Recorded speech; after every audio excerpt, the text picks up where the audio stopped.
thanking three people. Mr. President, thank you very much. Secretary Kennedy has been leading the charge at Health and Human Services, a dear friend, like a brother, and I will treasure for the rest of my days your trust in me to help you with this progress. Thank you. And of course, Lisa, the family, but Lisa in particular, who's had an uncanny ability to identify opportunities, always keep a clear North Star to keep our family grounded. God bless you, my beautiful one.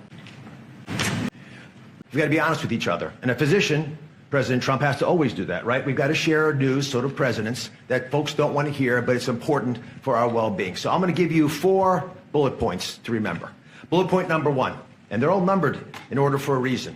Medicaid is the #1 budget item for many states, and it is crowding out education, other important social programs. The states are having a big problem, and that's with the federal government paying most of the bill. Item number 2, healthcare expenditures are increasing at 2% higher than the economy is growing. And because of that, we spend more than 2 times per person on healthcare than any other country on the planet, and we're not getting value for that. Because number 3 is that we are, in America, experiencing an unfortunate problem, which is medical errors are the number 3 cause of death. Did you know that, Mr. President? It's surprising with that much money invested, we're still having problems. And number 4, our life expectancy, despite all this investment, is continuing to slip back. We're now more than 4 years shorter in our life expectancy than countries that we used to be equal to. But I am optimistic. Why? Because we control our destiny. America is too great for small dreams. So I've got some big ideas that I'd like to share that we've worked through with my staff who are cordoned off over there, and there's a lot of us. We've got almost more than 6,000 people at CMS working on this and 40,000 contractors helping. So we've got a lot of people. What are we going to do? First, we're going to reduce chronic disease. How do you do that? 70% of the healthcare expenditures of this country are driven by chronic disease. And it is your patriotic duty, I'll say it again, the patriotic duty of all Americans to take care of themselves, because it's important for serving in the military, but it's also important because healthy people don't consume healthcare resources. The best way to reduce drug spending is to use less drugs because you don't need them because you're healthy. And it feels a lot better as well. The President and Secretary Kennedy have been pushing the MAHA agenda because it makes it easier for people to do the right thing, especially the mothers of this great land, because they're the ones who really get caught with this responsibility. They're the ones deciding for their kids. They're the ones we want to empower. And curiosity, which is the key word here, truly asking questions you want the answers to, will allow the MAHA movement to thrive. The next big thing we want to focus on is modernizing Medicare and Medicaid.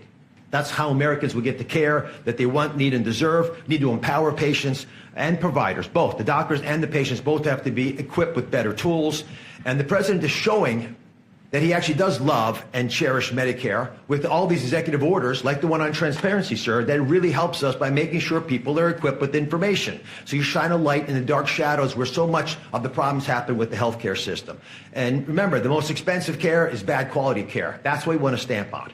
And finally, we want to crush fraud, waste, and abuse. This is stunning to me. I've got a message for all the bad guys from me, the Secretary, and the President.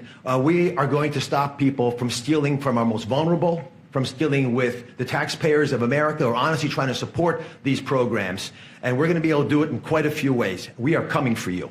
Now, I'll give you a couple examples. Mr. President, these are ones that you may want to use in some of your future conversations. Almost 250,000 people, American citizens, were fraudulently enrolled without their knowledge in exchange programs by brokers who were unscrupulous, stealing from the U.S. government by pretending these people were on programs they never told them about.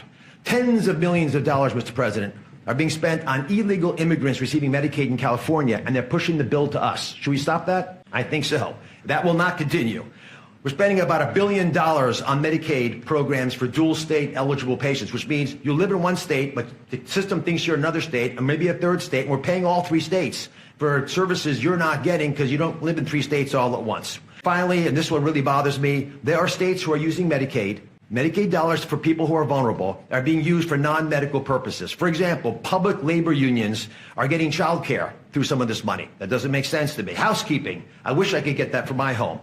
There's a big problem with student loan repayments taking place with Medicaid dollars. That's not where it should be used. And we are paying for DEI programs. I could go on, but these are all programs, Mr. President, that we have created a war room at CMS to go after, to catch the fraud in real time before the money leaves the federal coffers, so we have the money to reinvest in healthcare to make it even stronger than it's been before.